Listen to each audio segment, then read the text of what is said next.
हमसे पूछा है स्टूडेंट कि कौन सा ऐसा हमारा मिरर है जिस मिरर के केस में हमारा जो इमेज है वो हमेशा ही इरेक्ट फॉर्म होता है irrespective of the position of the object. तो इसका जो सूटेबल रिप्लाई है student that is actually plane और कन्वेक्स मिरर। इसको डिस्कस कर लेते हैं कैसे होगा।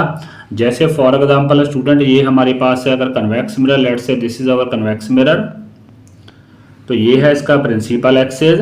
यहाँ पे स्टूडेंट डज नॉट मैटर कि आप ऑब्जेक्ट को यहाँ पे रखते हो irrespective of the position of the object, जहाँ मर्जी रखो आपका जो इमेज है वो हमेशा ही ऐसे फॉर्म होने वाला है, erect image will be formed. This is actually image, this is image.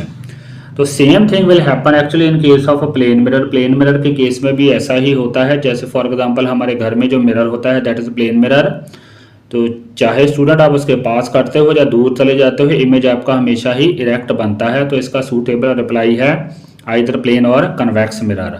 अब डिस्कस करते हैं पॉइंट नंबर 2। पॉइंट नंबर 2 में स्टूडेंट हमसे पूछा है कि अगर हमने डिक्शनरी को रीड करना है तो हमें कौन सा लेंस यूज करना चाहिए। डिक्शनरी जिसका कि फॉन्ट साइज बहुत ही छोटा है, स्मॉल फॉन्ट साइज है, तो उसके लिए we will use definitely convex lens use करेंगे। Convex lens actually magnifying lens होता है, तो वो फॉन्ट साइज को बड़ा कर देता है, तो we will use convex lens. और कौन सा कन्वेक्स लेंस यूज करेंगे, जिसकी स्टूडेंट जो पावर है वो ज़्यादा है, हाई पावर वाला यूज करेंगे। पावर मीन्स इसकी जो फोकल लेंथ है student that will be smaller. तो we will choose a convex lens of a small focal length. जैसे फॉर एग्जांपल स्टूडेंट हमें दो ऑप्शन दी है कि हमें डिक्शनरी रीड करनी है। पहला हमारे पास पहले की फोकल लेंथ है, let's say it is given 50 centimetre, और दूसरे की फोकल लेंथ हमें गिवन है 5 सेंटीमीटर। तो हम स्मॉलर फोकल लेंथ वाला यूज करेंगे जैसे 5 सेंटीमीटर वाला, क्योंकि इसकी पावर ज़्यादा है और ये मैग्नीफाइंग पावर इसकी ज़्यादा होगी। सो इसका सूटेबल रिप्लाई है convex lens of small focal length. अब चलते हैं नेक्स्ट पॉइंट पे। नेक्स्ट पॉइंट पे स्टूडेंट हमारे पास गिवन है, हमें एक वायर गिवन है जिसकी लेंथ गिवन है L और उसका रेजिस्टेंस गिवन है R। हमसे स्टूडेंट ये पूछा है कि अगर हम इस वायर को स्ट्रेच कर दें और इसकी लेंथ को ट्वाइस कर दें, जैसे कि यहाँ पे गिवन है ट्वाइस, तो न्यू रेजिस्टेंस क्या होगा। आमतौर पे स्टूडेंट मिस्टेक करते हैं, दे एक्चुअली कंसिडर के अगर वायर को स्ट्रेच करेंगे ट्वाइस तो रेजिस्टेंस भी डबल ही हो जाएगा 2, और दिस इज एक्चुअली रॉन्ग। तो यहाँ पे we have to use this expression R dash stand for new resistance and that is equal to n square R। तो यहाँ पे n की वैल्यू स्टूडेंट हम क्या फिल करेंगे, क्योंकि वायर को हमने ट्वाइस किया है तो 2 फिल करेंगे, n इज 2 हेयर। तो 2 का स्क्वायर हमारे पास क्या आएगा, यू कैन सी हेयर 2 का स्क्वायर हमारे पास आएगा 4, तो 4R। हमारा जो न्यू रेजिस्टेंस है दैट विल बिकम 4R। अगर हम वायर को स्ट्रेच करके उसकी लेंथ को ट्वाइस करते हैं तो new resistance will be 4R। और यहाँ पे एक पॉइंट और नोट करने वाला है कि हमारी जो रेजिस्टिविटी है दैट विल रिमेन सेम। अगर हम किसी वायर को स्ट्रेच करके उसके डायमेंशंस को चेंज करते हैं, लेंथ या एरिया को, उसकी जो रेजिस्टिविटी है दैट रिमेन्स सेम। आइए नेक्स्ट चलते हैं इंपॉर्टेंट पॉइंट के ऊपर। यहाँ पे हमें गिवन है कि हमने एक वायर को स्ट्रेच किया है, हमने उसका रेडियस या डायमीटर हाफ कर दिया है, तो हमें न्यू रेजिस्टेंस फाइंड आउट करना। तो यहाँ पे स्टूडेंट जब रेडियस की बात होती है तो ये एक्सप्रेशन यूज होता है R dash is equal to n raise to power 4R। वैसे भी स्टूडेंट यहाँ से एक बार इंपॉर्टेंट बात नोट करने वाली, जब हमने वायर का रेडियस रिड्यूस किया, जैसे फॉर एग्जांपल ये है हमारी वायर, लेट से हमने उसको स्ट्रेच करके कुछ ऐसे स्ट्रेच कर दिया, वायर को रिड्यूस किया, तो हमारा रेजिस्टेंस तो इंक्रीज होगा। जब वायर थिन हो जाती है तो उसका रेजिस्टेंस इंक्रीज हो जाता है। कितना इंक्रीज होता है, इतना, n raise to power 4R। यहाँ पे n की वैल्यू स्टूडेंट हम 2 पुट करेंगे, क्योंकि हमने रेडियस या डायमीटर को हाफ किया है, तो 2 raise to power 4 that means 16R। हमारा जो न्यू रेजिस्टेंस है वो 16R हो जाएगा, 16 टाइम्स बन जाएगा 16R। तो अगर लेंथ को ट्वाइस करेंगे तो रेजिस्टेंस हमारे पास होगा 4R। अगर रेडियस को आधा करेंगे तो हमारे पास जो न्यू रेजिस्टेंस है दैट विल बी 16R। आइए नेक्स्ट चलते हैं। नेक्स्ट स्टूडेंट हमारे पास इंपॉर्टेंट पॉइंट है, ये कुछ रिफ्रैक्टिव इंडेक्स है जो कि हमें मालूम होने चाहिए। Sometimes they are not given in the examination. Air का रिफ्रैक्टिव इंडेक्स रफली 1 होता है वाटर का इट इज़ 1.33, ग्लास का 1.5 और डायमंड का 2.42। समटाइम्स हमने न्यूमेरिकल सॉल्व करने होते हैं, so these refractive indexes are actually not given, तो वी शुड मेमोराइज। वाटर का 1.33, ग्लास का 1.5 और डायमंड का होता है हमारे पास 2.42। नेक्स्ट चलते हैं। नेक्स्ट यहाँ पे स्टूडेंट मेंशन है प्यूपिल का फंक्शन क्या होता है ह्यूमन आई में। ह्यूमन आई में जो प्यूपल होता है वो स्टूडेंट बेसिकली ये कंट्रोल करता है कि हमारी आई के अंदर कितनी लाइट एंटर करनी है। Amount of light entering the I control करता है प्यूपिल। जैसे फॉर एग्जांपल स्टूडेंट हम थिएटर में ऐड करते हैं जहाँ पे हमारी डार्कनेस होती है, एकदम से थिएटर में एंटर करते हैं डार्कनेस, तो वहाँ पे हमारा एक्चुअली प्यूपिल का जो साइज़ है वो बड़ा हो जाता है डार्कनेस में साइज इंक्रीज कर जाता है, so that sufficient light can enter our eye and we can have a suitable visibility. Similarly अगर हम एकदम से धूप में जाते हैं, शार्प सनलाइट में जाते हैं, तो प्यूपिल का साइज थोड़ा रिड्यूस हो जाता है, so that lesser amount of light enters into our eye and it is prevented from any type of damage. आइए नेक्स्ट चलते हैं। नेक्स्ट है ह्यूमन आई का जो स्टूडेंट बॉल साइज होता है दैट इज रफली 2.3 सेंटीमीटर, और ह्यूमन आई में जो लेंस होता है वो कन्वेक्स लेंस होता है। कुछ ऐसे की सिचुएशन होती है ऐसे कि like this, someone like this. ये जो हमारे पास साइज़ है यहाँ से यहाँ तक का, ये हमारे पास है 2.3 सेंटीमीटर। अगर बात करें लेंस की, तो लेंस स्टूडेंट यहाँ पे होता है वो जो कि हमारे पास होता है convex lens. Please memorise this. आगे चलते हैं। नेक्स्ट स्टूडेंट हमारे पास पॉइंट है प्लेन मिरर जो होता है, प्लेन मिरर की जो मैग्निफिकेशन होती है दैट इज एक्चुअली +1। जैसे फॉर एग्जांपल स्टूडेंट अगर आपकी हाइट 5 फुट 6 इंच है तो प्लेन मिरर में भी 5 फुट 6 इंच ही नज़र आएगी। प्लेन मिरर की मैग्निफिकेशन +1 होती है, जितनी आपकी हाइट होती है ऑब्जेक्ट की हाइट उतनी ही वो शो करता है। कहने का मतलब ये है कि यहाँ पे इमेज की जो हाइट है that is equal to the object height, और प्लस का मतलब ये है कि हमारा जो इमेज होता है that is erect. Plus sign mean कि हमारा जो इमेज है वो सीधा बनता है, इरेक्ट इमेज। जैसे कि फॉर एग्जांपल इसको हम कुछ ऐसे डायग्राम से समझ सकते हैं। अगर हमारे पास let's say this is our plane mirror, this, यहाँ पे एक लाइन ड्रॉ कर लेते हैं, दिस, यहाँ पे हमारा है ऑब्जेक्ट, यहाँ पे हमारा है object, let's say it is of height 5 feet. तो ये हमारे पास ऑब्जेक्ट है, दिस इज़ अवर ऑब्जेक्ट। तो हमारे पास जो इमेज बनेगा वो भी स्टूडेंट सेम ही हाइट का बनेगा, सेम हाइट का, ऐसे यहाँ पे सेम हाइट का बनेगा। तो इरेक्ट इमेज बन रहा है, सीधा इमेज बनता है। आगे चलते हैं नेक्स्ट पॉइंट पे। नेक्स्ट पॉइंट स्टूडेंट हमारे पास ये है इंपॉर्टेंट, यहाँ पे हमें actually 4 graph, different types of graphs given है। फर्स्ट ग्राफ देखते हैं। फर्स्ट ग्राफ में स्टूडेंट अगर देखें हम यहाँ पे, इसमें ये आपने ये याद रखना है कि जो लाइन हमारी वी के क्लोज है ये हमारा है वी, तो जो लाइन हमारी वी के क्लोज है उस लाइन का जो रेजिस्टेंस है वो ज़्यादा होता है। तो फर्स्ट ग्राफ में स्टूडेंट अगर देखें तो R1 is actually closer to V, तो यहाँ पे R1 ज़्यादा है, R1 is greater than R2। अगर इस ग्राफ में देखें, ग्राफ नंबर 2 में, यहाँ पे स्टूडेंट बेसिकली हमारे पास ये जो R2 है, this R2 is actually closer to V, तो यहाँ पे R2 is more than R1। यहाँ नीचे मेंशन भी है, देखो R2 is more than R। तो फर्स्ट ग्राफ में student R1 is greater than R2 है, लेकिन सेकंड ग्राफ में R2 is greater than R1 है। जो लाइन V के क्लोज है दैट इज़ मोर। यहाँ पे स्टूडेंट समटाइम्स हमें VI ग्राफ गिवन होता है, लेकिन रेजिस्टेंस की जगह टेम्परेचर मेंशन होता है। अगर कंडक्टर्स की बात करें, मेटल्स की बात करें, तो same thing will be true actually, जो अभी हमने डिस्कस की है। जो लाइन हमारी V के क्लोज है दैट इज़ मोर, क्योंकि जो मेटल्स होती हैं उनका जो रेजिस्टेंस है वो टेम्परेचर इंक्रीज करने से इंक्रीज करता है। तो यहाँ पे T1 जो है that is closer to V, तो T1 is greater than T2, यही नीचे लिखा है। I hope you can see here T1 is greater than T2। अगर यहाँ पे देखें इस ग्राफ में हमारे पास ये जो T2 है that is actually closer to V, तो यहाँ पे T2 is greater than T1 है। आगे चलते हैं। अब यहाँ पे डिस्कस किया है मायोपिया के बारे में, कुछ डिस्कस किया है। मायोपिया को स्टूडेंट हम नियर साइटेडनेस या शॉर्ट साइटेडनेस भी कहते हैं। इस केस में क्या होता है कि हम नियर बाय ऑब्जेक्ट को तो क्लियरली देख सकते हैं, हम बुक को क्लियरली रीड कर सकते हैं, लेकिन जो डिस्टेंट ऑब्जेक्ट है they cannot be seen clearly. Myopia का ट्रीटमेंट हमेशा ही कनकेव लेंस से होता है, please remember this, myopia is always treated with concave lens, using concave lens in our specs. आइए नेक्स्ट चलते हैं।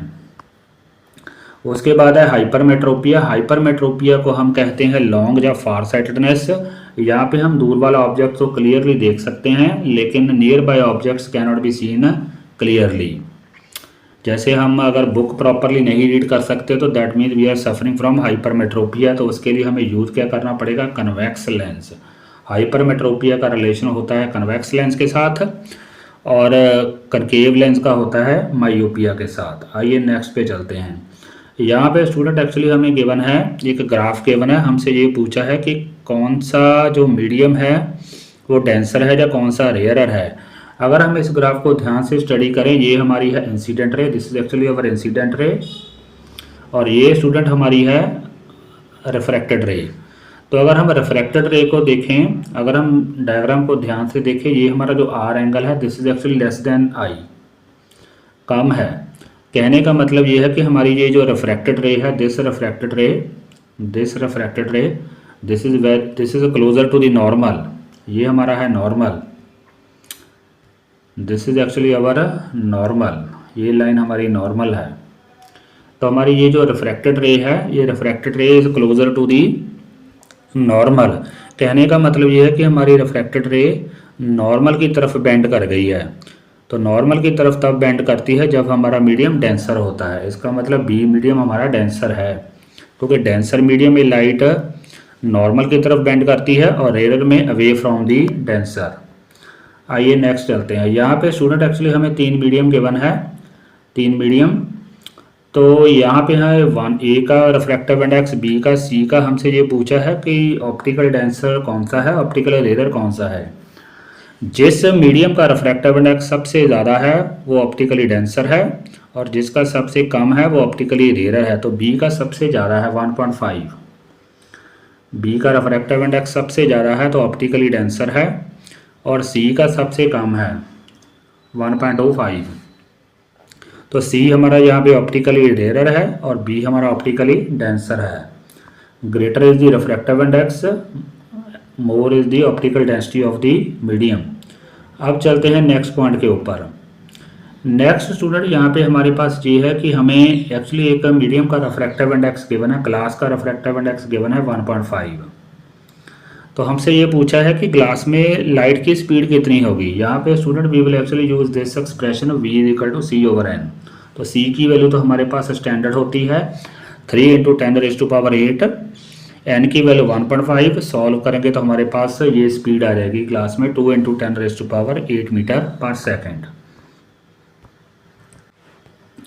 आगे नेक्स्ट पॉइंट है। नेक्स्ट स्टूडेंट हमारे पास गिवन है कि हमें गिवन है कि अगर ए मीडियम का रिफ्रैक्टिव इंडेक्स बी के विद रिस्पेक्ट टू हमारे पास है 4/3, तो बी का रिफ्रैक्टिव इंडेक्स क्या होगा with respect to A, reciprocal कर देंगे तो उसका अगर 4/3 है तो इसका होगा 3/4, जस्ट रेसिप्रोकल।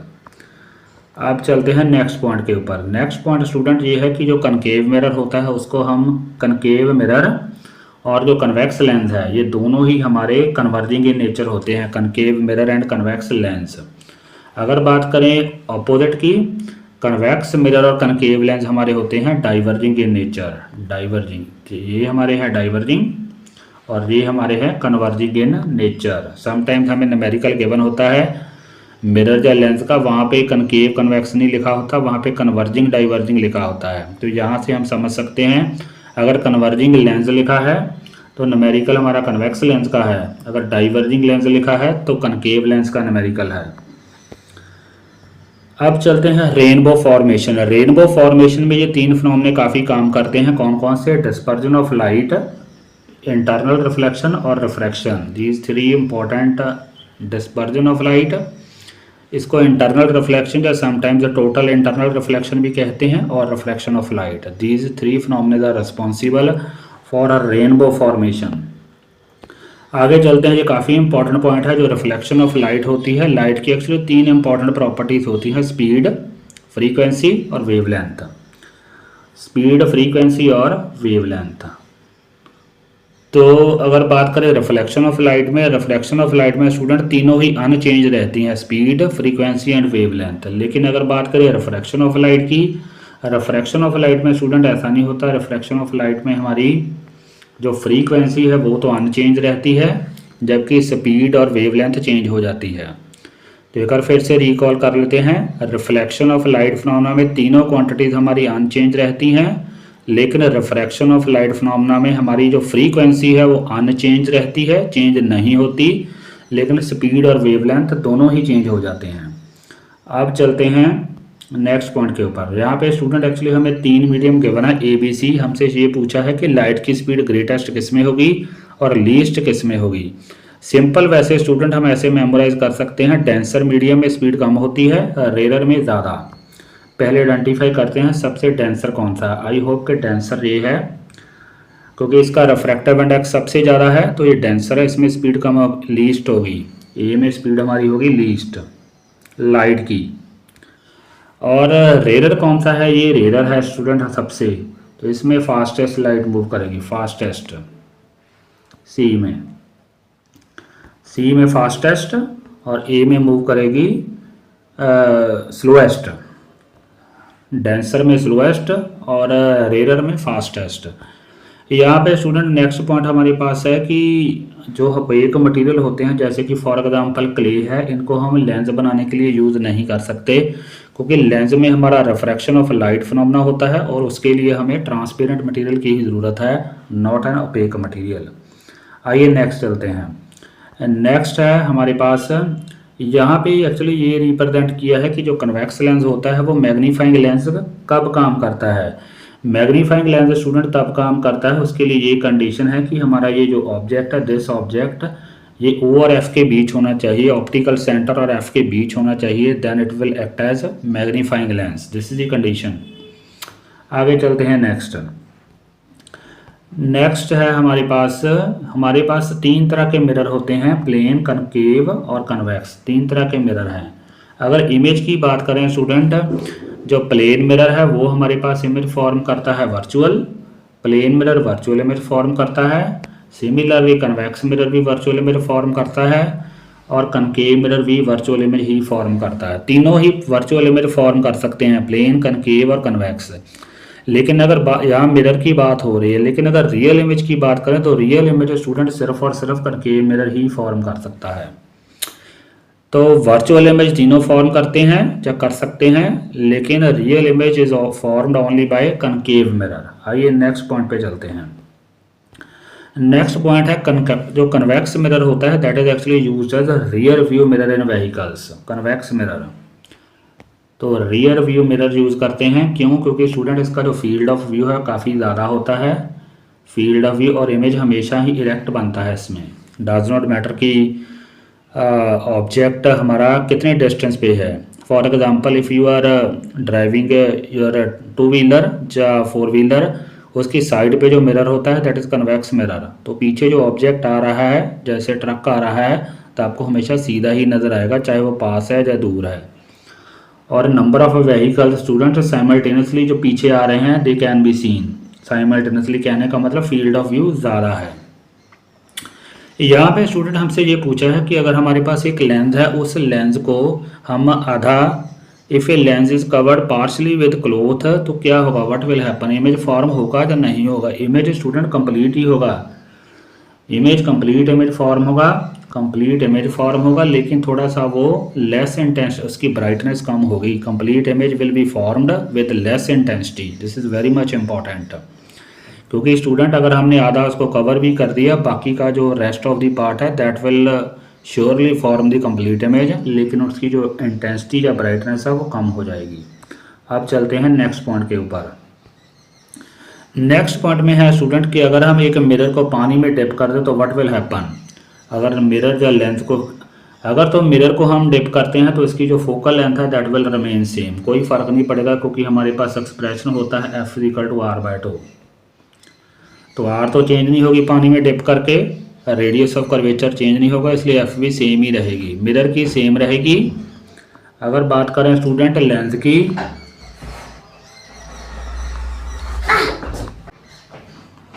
अगर बात करें लेंस की, जब लेंस को स्टूडेंट पानी में डिप करते हैं तो हमारी पावर जो है रिड्यूस हो जाती है।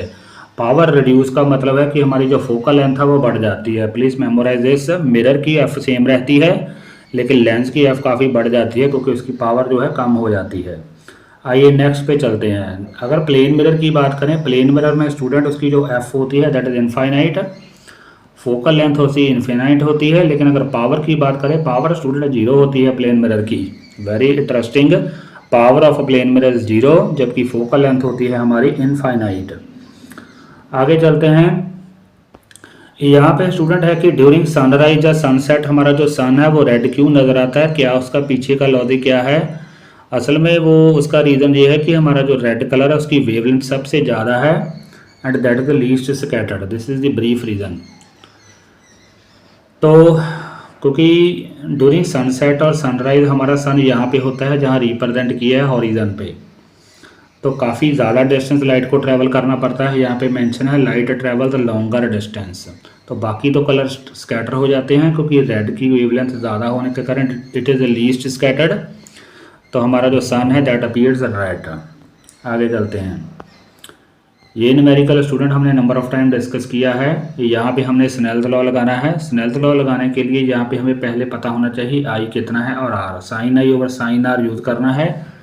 यहाँ पे स्टूडेंट ये हमारी है incident ray, this is our incident ray and this is our reflected ray. तो इंसिडेंट रे नॉर्मल के साथ जो एंगल बना रही है this angle, this is our I is 60 here. अगर बात करें आर की, आर इज़ 45। तो आई और आर हमें पता होने चाहिए। यहाँ पे हम सब्स्टिट्यूट कर देंगे, आई की वैल्यू 60, आर की 45। You can find out the refractive index of the given medium. आगे चलते हैं। ये हमने डिस्कस कर लिया है। यहाँ पे स्टूडेंट एक्चुअली है कि अगर एक कन्वेक्स लेंस है, अगर वो रियल इमेज फॉर्म कर रहा है सेम साइज का, तो हमने उसको कहाँ पे रखा है? तो वो सी के ऊपर होता है स्टूडेंट। जब सी के ऊपर होता है, A B should be at C, तो तब एक्चुअली हमारा जो रियल इमेज सेम साइज का फॉर्म होता है। और सी स्टूडेंट हमारी होती है 2f के इक्वल। सी होती है 2f के इक्वल। तो इसका आंसर आना है 2f। तो 2f is it's correct answer. आइए नेक्स्ट चलते हैं। यहाँ पे स्टूडेंट एक्चुअली गिवन है, एक मिरर गिवन है, उसकी फोकल लेंथ हमें गिवन है -15 गिवन है, और एक लेंस है उसकी गिवन है -15। हमसे नेचर पूछी है। तो अगर फोकल लेंथ स्टूडेंट हमारी नेगेटिव गिवन है तो वो तो डेफिनेटली कनकेव ही होने चाहिए। कनकेव मिरर भी कनकेव ही होगा हमारा, कनकेव मिरर, और लेंस भी हमारा कनकेव ही होगा। कनकेव की फोकल, जहाँ पे कनकेव वर्ड है वहाँ पे -f होती है, जहाँ कन्वेक्स वर्ड है वहाँ हमारी +f होती है। तो आंसर हमारा है बोथ कनकेव। अगर दोनों की माइनस है तो बोथ कनकेव, दोनों की प्लस है तो बोथ कन्वेक्स। उसके बाद नेक्स्ट स्टूडेंट हमारे पास है कि कनकेव मिरर वर्चुअल इमेज कब फॉर्म करता है? Virtual image I hope you can see here.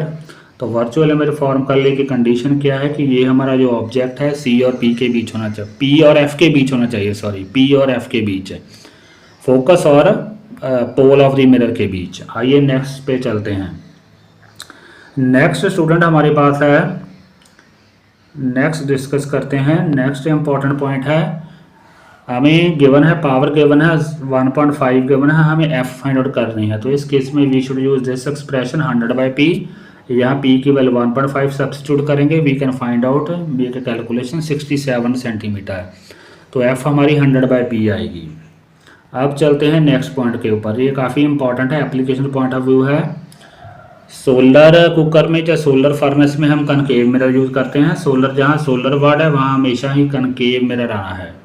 Rear view mirror हमने डिस्कस किया है, कन्वेक्स मिरर है, और हेडलाइट ऑफ कार में हमारे पास होता है कनकेव मिरर। आगे चलते हैं। स्काई अपीयर्स ब्लू क्यों है? क्योंकि हमारी जो स्कैटरिंग होती है that is actually inversely proportional to the wavelength. तो जितनी हमारी वेवलेंथ कम होगी उतनी हमारी स्कैटरिंग ज़्यादा होगी। जो ब्लू कलर है उसकी वेवलेंथ स्टूडेंट हमारे पास है कम, ब्लू कलर है स्मॉल वेवलेंथ, इसलिए इसकी स्कैटरिंग ज़्यादा होने के कारण हमें हर तरफ ब्लू कलर ही नज़र आता है। दैट इज़ वाई जो स्काई है दैट अपीयर्स ब्लू। आगे चलते हैं स्टूडेंट। आगे है हमारे पास power of accommodation. Power of accommodation का मतलब ये है कि स्टूडेंट इमेज तो हम आपका हमेशा ही यहाँ पे फॉर्म होना है रेटिना के ऊपर। तो ये हमारे पास है इमेज डिस्टेंस v। तो हमारे पास फार्मूला, मिरर फार्मूला होता है 1/f is equal to 1/v plus 1/u। यहाँ पे स्टूडेंट एक्चुअली v तो हमारा फिक्स है क्योंकि इमेज तो रेटिना के ऊपर ही फॉर्म होना है, लेकिन u हम चेंज कर सकते हैं, ऑब्जेक्ट को आगे पीछे कर सकते हैं। वो अगर u चेंज करेंगे तो इट मीन स्टूडेंट हमारी f भी चेंज होगी लेंस की। ये जो लेंथ ऑटोमेटिकली अपनी f को चेंज करता है, फोकल लेंथ को, just to form proper image at retina. इसी को हम पावर ऑफ अकोमोडेशन कहते हैं, पावर ऑफ अकोमोडेशन। आगे नेक्स्ट है स्टूडेंट, अगर हमें दो लेंसेज गिवन है P1 P2, उनकी पावर गिवन है, तो कॉम्बिनेशन की पावर फाइंड आउट करनी है, तो जस्ट हमने ऐड अप कर देना है, just giving due consideration to sign. पहली हमारी +3.5 है और दूसरी -2, तो आंसर हमारे पास आएगा सॉल्व करके 1.5D। आगे चलते हैं। नेक्स्ट हमारे पास है डिस्पर्जन फिनोमेना। डिस्पर्जन फिनोमेना में अगर बात करें लीस्ट डेविएटेड कलर की, तो लीस्ट डेविएटेड कलर स्टूडेंट होता है रेड, यू कैन सी है रेड, और ग्रेटेस्ट डेविएटेड होता है हमारे पास वायलेट। सबसे कम डेविएट होता है रेड और सबसे ज़्यादा डेविएट होता है वायलेट। सबसे ऊपर रेड होता है अगर प्रिज्म हमारी सीधी है तो। और अगर इनसाइड बात करें, इनसाइड प्रिज्म में स्टूडेंट हमारी रेड कलर सबसे फास्ट मूव करता है और स्लो मूव करता है वायलेट। अगर यहाँ की बात करें हेयर में before entering and after exit, यहाँ तो सभी कलर की स्पीड सेम होती है, लेकिन इनसाइड प्रिज्म ऐसा नहीं होता। रेड कलर फास्ट मूव करता है ग्रेटेस्ट स्पीड और वायलेट हमारा करता है स्लोएस्ट। आगे चलते हैं। नीचे लिखा है special all colour have same speed in air that is before and after exit. यहाँ पे कुछ साइन कन्वेंशन गिवन है। अगर बात करें कनकेव लेंस की, कनकेव लेंस के केस में स्टूडेंट तीनों ही चीज़ें नेगेटिव होती हैं, U, V और F नेगेटिव। आइए नेक्स्ट पॉइंट के ऊपर चलते हैं। नेक्स्ट स्टूडेंट हमारे पास है, ये हमने ऑलरेडी डिस्कस कर लिया है। अगर हमें दो लेंसेज गिवन है, उसकी पावर फाइंड आउट करनी है, तो जस्ट हमने P1 plus P2 find out add up कर देना है। यहाँ पे स्टूडेंट कुछ साइन कन्वेंशन डिस्कस की हैं। साइन कन्वेंशन, अगर हमारे पास कनकेव लेंस का न्यूमेरिकल है, कनकेव लेंस का, तो तीनों ही चीज़ें हमें नेगेटिव लेनी है, U, V और F। अगर बात करें कन्वेक्स लेंस की, यहाँ पे कन्वेक्स लेंस की साइज U तो हमेशा ही नेगेटिव होता है, डज नॉट मैटर कि मिरर है या लेंस है, कौन से टाइप का है, U इज ऑलवेज नेगेटिव। अगर बात करें कन्वेक्स लेंस की, यहाँ पे स्टूडेंट मैंने एक याद करने का मेथड बताया हुआ है कन्वेक्स लेंस में, convex, I hope you can see here. यहाँ पे स्टूडेंट जो कन्वेक्स होता है, कन्वेक्स की जो हमारे पास एक्स होती है, I hope you can see here x, इस एक्स को हम थोड़ा सा अगर रोटेट करें तो ये हमारे पास प्लस बन जाएगी, इट विल बिकम प्लस। इसका मतलब जहाँ पे हमारे पास कन्वेक्स वर्ड होता है उसकी हमेशा ही जो फोकल लेंथ है वो +f होती है, पॉजिटिव f। अगर f पॉजिटिव है तो p भी पॉजिटिव ही होती है। कन्वेक्स लेंस की f और p बोथ पॉजिटिव। अगर बात करें कनकेव लेंस की, कनकेव लेंस के केस में स्टूडेंट दोनों ही चीज़ें नेगेटिव होती है, f and p are negative. काफ़ी इंपॉर्टेंट पॉइंट है। आगे नेक्स्ट हमारे पास इंपॉर्टेंट एक्सप्रेशन है r is equal to 2f। अगर हमें मिरर के केस में स्टूडेंट r गिवन है तो हम उसकी f फाइंड आउट करते हैं just from f is equal to r/2। For example अगर हमें स्टूडेंट r गिवन है 30 तो f उसकी हो जाएगी 15, f विल बी 15। तो in this way we can find out the focal length of the mirror. आगे चलते हैं। जो रियल इमेज होता है हमेशा ही इन्वर्टेड होता है और जो हमारा वर्चुअल इमेज होता है दैट इज ऑलवेज इरेक्ट। उसके बाद यहाँ पे मैग्नीफिकेशन की डेफिनेशन लिखी हुई है। जो मैग्नीफिकेशन होती है that is equal to h'/h। Here h' stands for size of image और h stand for size of the object, size और height you can say. Next student हमारे पास है लेंथ फार्मूला। लेंथ फार्मूला में जो n होती है, n का मीनिंग स्टूडेंट नेगेटिव होता है, यही n यहाँ पे नेगेटिव आएगा 1/v - 1/u। आगे नेक्स्ट इंपॉर्टेंट एक्सप्रेशन पे चलते हैं। जब हमारे पास स्टूडेंट आफ्टरनून होती है तो सन हमारा बिल्कुल ओवरहेड होता है, स्मॉलर डिस्टेंस पे होता है, तो no colour is scattered actually at that time. Sun is actually at overhead, तो स्मॉलर डिस्टेंस पे है, कोई कलर स्कैटर नहीं होता, इसलिए हमारा जो सन है that actually appears white at noon because no colour is scattered at noon due to lesser distance. आइए नेक्स्ट पॉइंट के ऊपर चलते हैं। ये काफ़ी इंपॉर्टेंट है स्टूडेंट। प्लेन मिरर के केस में हमारा जो अगर एंगल ऑफ डेविएशन की बात करें तो उसके लिए हमारे पास एक्सप्रेशन होता है 180 माइनस 2 थीटा। तो where theta stand for this, theta stand for angle of incidence 180 minus 2i, और you can say this is very important expression 180 minus 2i। For example अगर हमारे थीटा की वैल्यू 30 डिग्री गिवन है तो यहाँ पे 30 put करेंगे तो यहाँ हमारे पास आ जाएगा 180 माइनस 60 दैट मीन 120। इसका मतलब यहाँ पे हमारे पास जो डेविएशन है, एंगल ऑफ डेविएशन है that is 120 degree. So 180 minus 2 theta और 180 minus 2i is the important expression for to find angle of deviation. यहाँ पे स्टूडेंट समटाइम्स हमसे पूछा जाता है कि स्पेस में अगर हमने स्काई को देखना है तो कैसा नज़र आएगा। Space actually has no atmosphere, अगर एटमॉस्फियर नहीं है तो वहाँ पे स्कैटरिंग ऑफ लाइट नहीं होगी, no scattering of light will be there. अगर स्कैटरिंग नहीं है तो आपको स्काई स्टूडेंट ब्लैक नज़र आएगा, डेट विल अपीयर डार्क और ब्लैक फ्रॉम अ स्पेस। आगे नेक्स्ट इंपॉर्टेंट पॉइंट पे चलते हैं। नेक्स्ट स्टूडेंट हमारे पास है प्रेसबायोपिया। प्रेसबायोपिया में एक्चुअली हम both near by as well as जो डिस्टेंट ऑब्जेक्ट है they cannot be seen clearly. Actually जो प्रेसबायोपिया है that is a combination of myopia as well as hypermetropia. तो इसके लिए student we have to use bifocal lens, तो दोनों ही lens होने चाहिए। उसमें नीचे वाला पोर्शन हमारे पास होता है कन्वेक्स लेंस, जैसे फॉर एग्जांपल ये है हमारी स्पेक्स। तो अगर नीचे वाले पोर्शन की बात करें तो नीचे स्टूडेंट ये हमारा पोर्शन होता है कन्वेक्स और ऊपर वाला हमारे पास होता है कनकेव। तो बाईफोकल लेंस यूज करते हैं प्रेसबायोपिया में। आगे यहाँ पे है कि ह्यूमन जो नॉर्मल आई होती है उसकी पावर ऑफ अकोमोडेशन कितनी होती है। पावर ऑफ अकोमोडेशन कैलकुलेट कर लेते हैं तो 100 बाई एफ की हमारे पास एक्सप्रेशन होता है P is equal to 100 by F.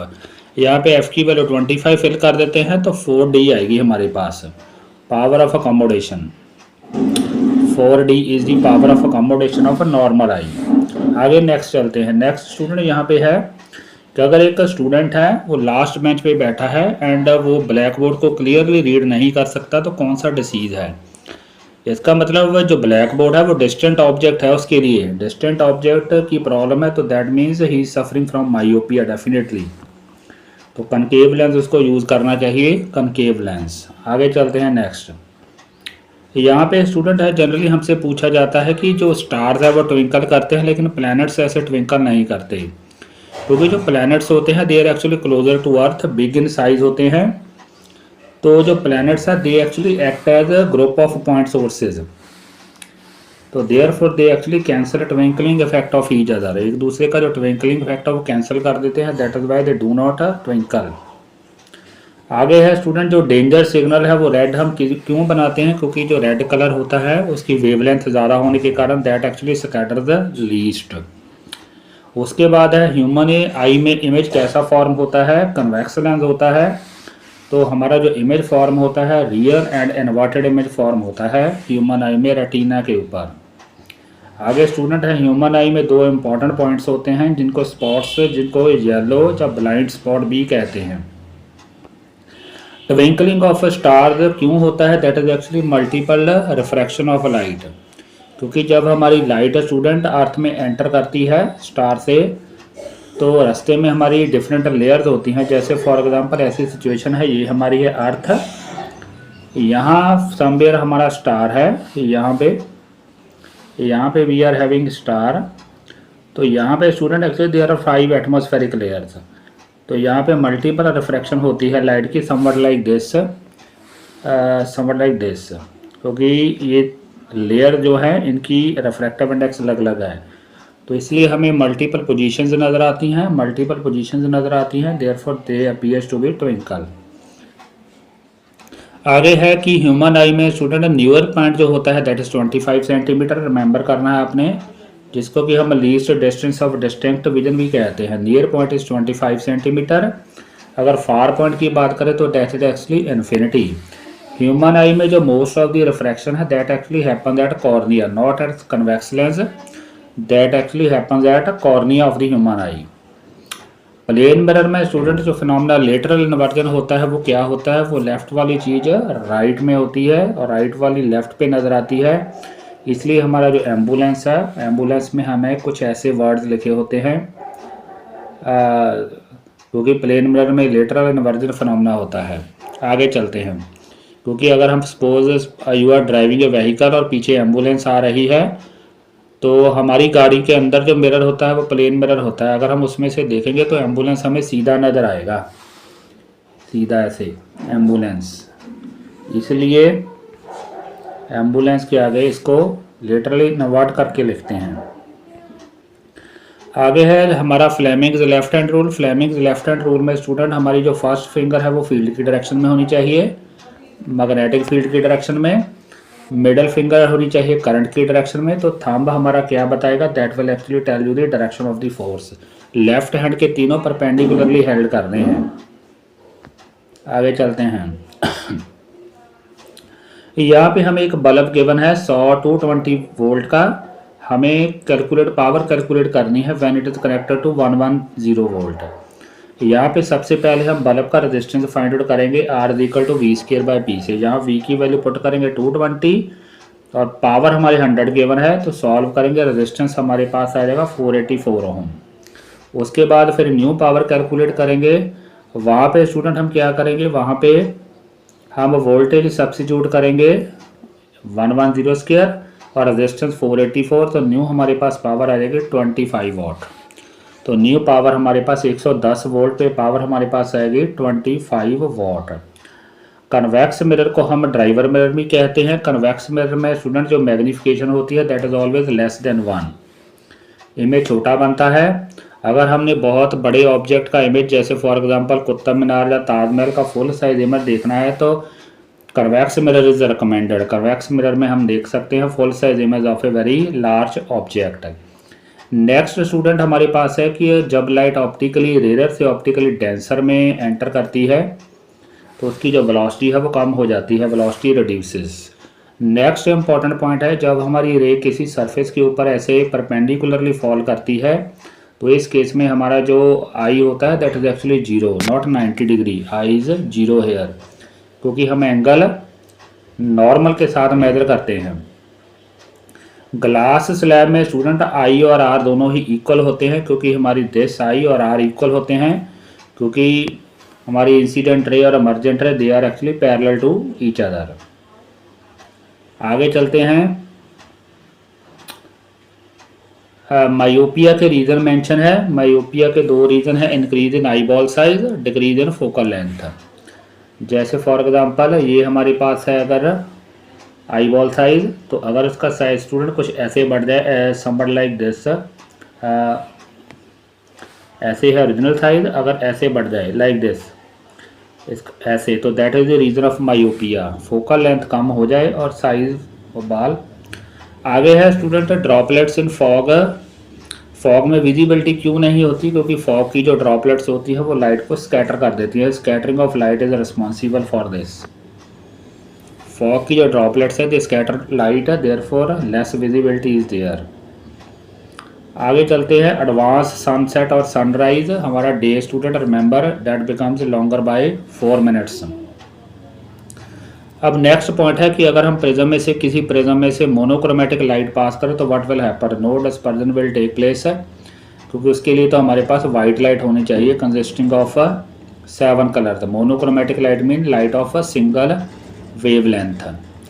आगे है डायमंड का रिफ्रैक्टिव इंडेक्स हमें गिवन है 2.42। इसका क्या मीनिंग है, इसका मीनिंग है कि डायमंड हमारा एक ऑप्टिकली डेंसर मीडियम है और उसमें जो लाइट है वो स्लो ट्रैवल करती है। रिफ्रैक्टिव इंडेक्स ज़्यादा का मीनिंग है ऑप्टिकली डेंसर मीडियम और लाइट इसमें स्लो मूव करेगी। यहाँ पे काफ़ी इंपॉर्टेंट है, अगर लाइट हमारी नॉर्मली फॉल करती है, I hope you can see here, तो आई हमारा 0 है तो आर भी हमारा 0 ही होना चाहिए, because I is equal to R. तो आर भी हमारा 0 ही होना चाहिए। आर 0 है तो हमारी लाइट इसका मतलब सीधी ही जाएगी like this undeviated in this case. आगे है हमारे पास persistence of eye. Persistence of eye student याद रखना है 1/16 ऑफ ए सेकंड होती है, 1 सेकंड का 1/16 पार्ट परसिस्टेंस ऑफ आई। आगे है लास्ट में है स्टूडेंट विजिबल लाइट की हमें वेवलेंथ मालूम होनी चाहिए, दैट इज एक्चुअली 4000 से 8000 एंगस्ट्रॉम के बीच होती है। Where angstrom is 10⁻⁻10 metre. So these are some of the important tips for class 10th from physics portion for your board examination. Please do not forget to share my video. Thank you very much.